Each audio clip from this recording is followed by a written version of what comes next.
There's a version of you she used to respect more, and you probably don't know when he disappeared. Somewhere between the man you were when things were new and the man you are right now, something quietly shifted. Not because you stopped caring. If anything, you started caring more. And that is exactly why you missed it. Most men assume that effort is always read as effort, that devotion is always felt as devotion. But that is not how the female mind actually processes closeness. Some of the very things you believe are proving your love are, in her eyes, doing something else entirely. You keep missing this because it does not look like a mistake. It looks like kindness. It looks like generosity. It looks like exactly what a good man is supposed to do. That is the trap. Right now, there is a strong chance you are practicing at least one of 10 specific patterns quietly working against you, without a single obvious warning sign. By the end of this video, you will know exactly which ones apply to you, understand the psychology underneath each one, and know precisely what to do instead. The 10th one, the one most men never even consider, may matter most of all. The first one seems harmless. Most men don't even notice they're doing it. It usually starts small. A decision gets questioned, and instead of standing behind it, you find yourself building a case. When a man constantly justifies his choices to a woman, he is often trying to demonstrate respect. Psychologists sometimes describe this as reassurance seeking, the unconscious habit of over-explaining to reduce someone else's discomfort with your decisions. On the surface, it looks considerate. Underneath, it can read as something closer to anxiety. Picture a simple moment. You mention meeting a friend for dinner, and what follows is 3 extra sentences about why, when, and for how long. Details she never asked for. That pattern, repeated over months, starts to feel less like communication and more like a request for permission. Of course, healthy relationships involve sharing plans and being transparent. That is not the issue here. The issue is the tone underneath the words, the sense that you are auditioning for approval rather than simply informing. One explanation means nothing. A pattern, offered before it is ever requested, tends to signal something else. Most men mistake this for good communication, when in reality it is a quiet transfer of authority, handed over one sentence at a time. You think being reachable makes you dependable. She may be reading it differently. This next pattern shows up in something as ordinary as a phone screen, how fast you respond and how consistently you are available, day or night. Behavioral researchers who study attraction often point to perceived scarcity, the idea that value is partly shaped by the sense that someone's time is not infinite. When a man is available at every hour, instantly, that scarcity disappears. Think of the difference between a reply that comes back in 90 seconds every time and one that comes back within a reasonable window from a man clearly living an active life.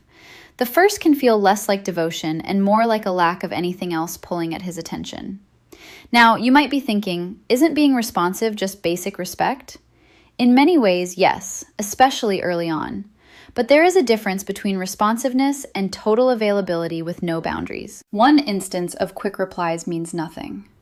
A pattern, sustained over weeks, where you are always instantly present, says something about how full your own life actually is. Most men assume total availability proves commitment.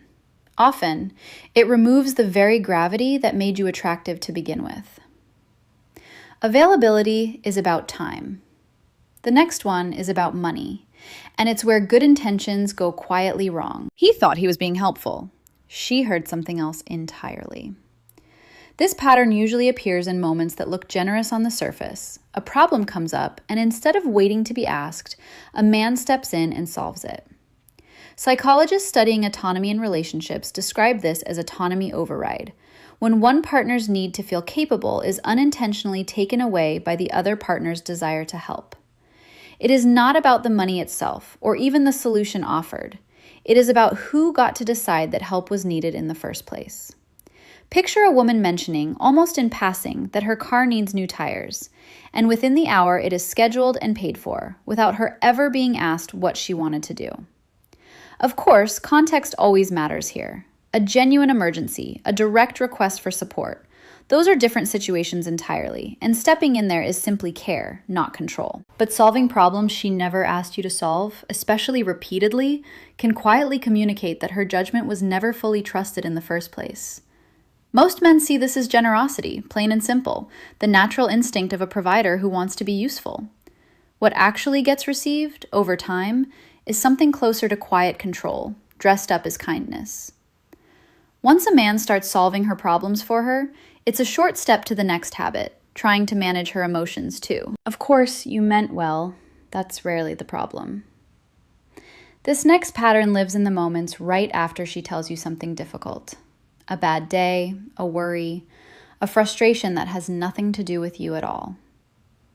Instead of sitting with it, many men move immediately into fix-it mode. Researchers who study emotional attunement call this instrumental support, the instinct to offer solutions rather than presence. It is a deeply male-coded response, and in most areas of life, it works. But emotional processing operates differently. When a woman shares a feeling and receives a 5-step solution in return, the message she often absorbs is that her emotional state was a problem to be resolved, rather than an experience to be witnessed. Now, you might be thinking, couldn't this just be a habit, the way a man naturally thinks under pressure? And sometimes, yes. But here is the detail that separates habit from signal. Watch what happens when you simply reflect her feeling back instead of solving it. Saying something as plain as, "That sounds exhausting." And notice how the whole conversation changes. One instance of offering advice too quickly means little. A consistent pattern of skipping past her feelings toward a solution, again and again, tends to leave her feeling more alone with the problem, not less, even while the problem itself is technically solved. This one is about her feelings. The next is about something far more personal. How he talks about his own past. Nobody says her name out loud, but some men bring him into the room anyway. This pattern is quieter than the others, and often unconscious, but the tendency to measure the current relationship against a previous one, even in small, indirect ways. A comment about how things used to be easier, a joke that references an old dynamic, a comparison dressed up as harmless humor. Psychologists refer to this general tendency as social comparison leakage, when unresolved feelings about the past surface sideways, through comparison rather than directly. It rarely announces itself. It shows up in a half sentence, a tone shift, a pause that lasts one beat too long. Think back to a conversation that once seemed ordinary, one where you walked away without realizing what had actually just happened, but she noticed something in the way your voice changed. This does not mean the past should never be mentioned. That would be unnatural. It means the past should be mentioned without weight attached to it. Competing with a past relationship, even by implication, signals something a woman can sense immediately. Unfinished business, insecurity, or both. Remember what I told you at the start? That there was one pattern most men not only miss, but actively misread? We are getting closer to it now, and this one sits right at the center of it. If competing with the past is one mistake, disappearing into the present is the opposite one, and just as damaging. He gave up his Saturday mornings, his old friends, his hobbies. He thought it proved something. This pattern often gets mistaken for devotion, a man slowly restructuring his entire life around a relationship, until very little of his original world remains. Attraction researchers frequently discuss something called self-expansion theory, the idea that people are drawn to partners who help them grow and expand their own sense of self. The theory only works, however, when both people bring a self-worth expanding into. When a man dissolves his friendships, abandons his interests, and reorganizes his schedule entirely around her availability, there is nothing left of him to expand toward. This does not mean every instance of sacrifice signals a problem, but when combined with what comes before and after it, the pattern becomes very clear. Picture a man who once played basketball every Thursday night, who used to disappear for a weekend fishing trip once a season, who had opinions about music and food that had nothing to do with the relationship at all, and who, 2 years in, has none of that left, replaced entirely by her calendar. Now, you might be thinking, isn't sacrifice just what love requires sometimes? Occasionally, yes. But there is a difference between prioritizing her for a season and permanently erasing every part of your life that existed before her. Most men believe that giving everything up proves loyalty. What it often proves instead is that there is less of him left to be loyal with, and less of him left to be attracted to. Giving up his world is one kind of disappearing act. The next is quieter, and it happens in conversation. Of course, peace matters, but not all peace is the same kind.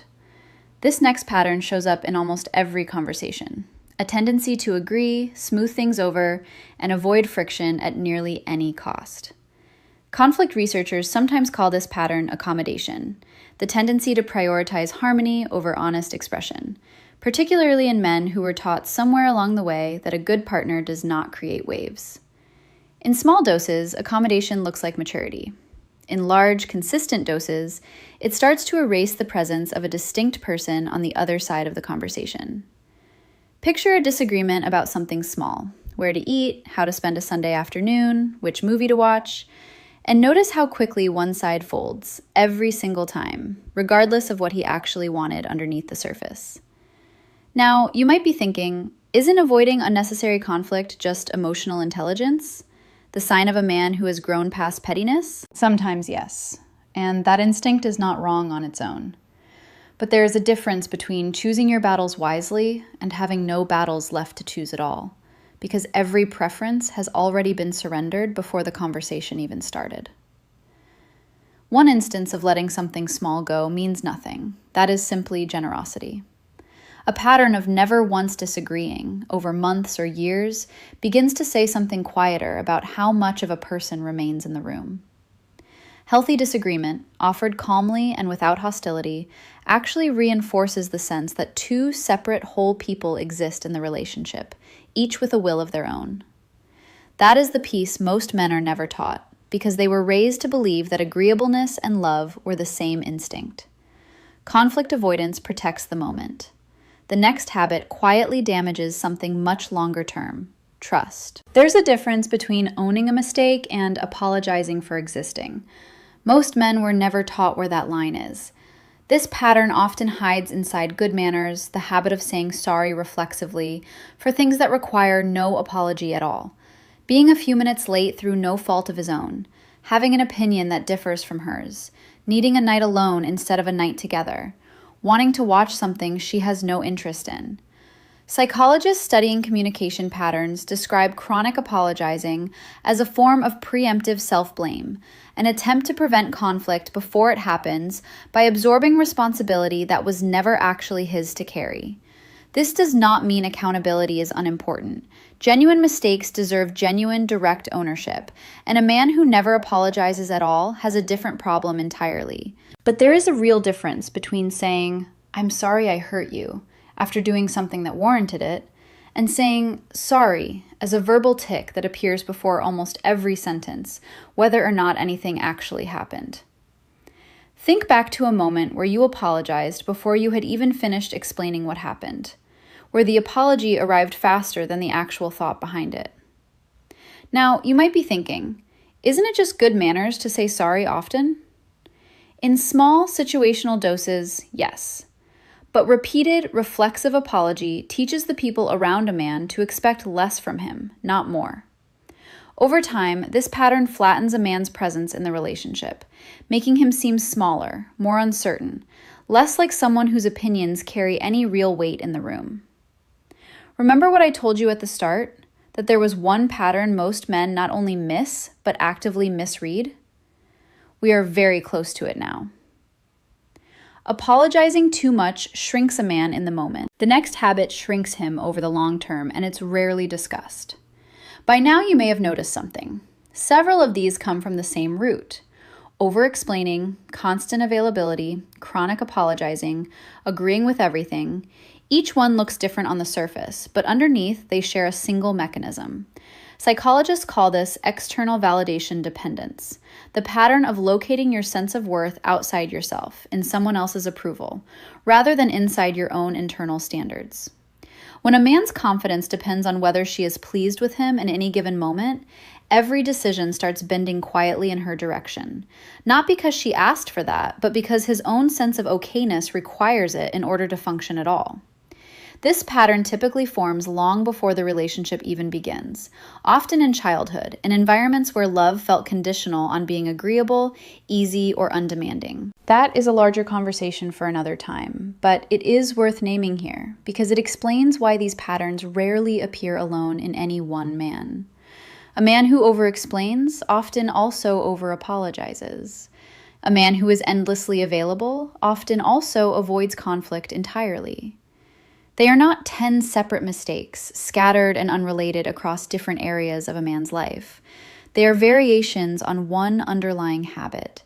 A man who has quietly outsourced his own sense of worth to someone else's reaction, moment by moment, decision by decision, without ever noticing the transfer taking place, until very little of it remained his own.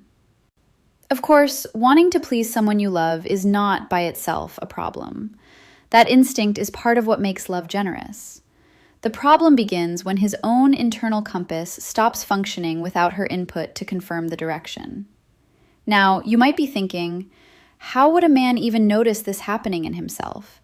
Usually, the first clue is a strange kind of exhaustion with no obvious cause. Everything so far has been about what he does. The last one is about something he stops doing entirely. And it's the one most men miss completely. This is the one. If you remember nothing else from this video, remember this. Every pattern covered so far, the explaining, the availability, the fixing, the comparing, the disappearing, the agreeing, the apologizing, the outsourced self-worth, all of it points toward a single, quiet consequence. A man slowly losing his own sense of direction. Not his kindness, not his effort, his direction. The internal sense of where he is headed, what he stands for, and what he wants, independent of her opinion of it. Relationship researchers who study long-term attraction consistently find that respect is sustained less by what a man gives and more by whether he remains someone worth giving to, someone with his own momentum, his own standards, his own life still genuinely in motion, independent of the relationship itself. A man without direction can still be loved. He can still be needed, relied upon, even leaned on completely. But needed and respected are not the same thing, and over time, the gap between them becomes very difficult to ignore, no matter how much affection surrounds it. This does not mean grand gestures or dramatic reinvention, some sudden overhaul of an entire personality. It often looks smaller than that. A man who keeps one part of his week entirely his own, who holds an opinion even when it is inconvenient to hold it, who has somewhere he is still trying to go, some version of himself he is still building toward. That is the moment most men walk away from without realizing it. Not a fight, not a betrayal, just a slow erosion of the person she originally respected. Now, you might be thinking, doesn't all of this contradict the earlier signals, the ones about being present and available? Not quite. Presence and self-erasure are not the same thing, and the difference between them is direction. Of course, none of this means becoming distant or withholding. The goal was never coldness, and coldness solves nothing. The goal is simply remaining someone real enough to be chosen, again and again, rather than someone who is simply always there, waiting to be chosen once and never questioned again. Now that you can see all 10 clearly, there's one specific moment where you'll be tested on exactly this, and it's coming up sooner than you think. So here is what all 10 of these actually point toward. It was never really about explaining less, or solving fewer problems, or being less available. Underneath every pattern sits one simple truth. A woman does not fall out of respect because a man does too little. She falls out of respect when there is too little of him left standing on his own. You do not need to overanalyze every conversation from here forward. You simply need to remain someone with a center, a man whose direction does not depend entirely on her approval of it. That is what makes devotion mean something in the first place. Which one of these 10 did you recognize in yourself first? And are you honest enough to admit it in the comments? In the next video, I'll show you the exact sentence a woman says right before she starts pulling away, and why almost every man misreads it as nothing at all.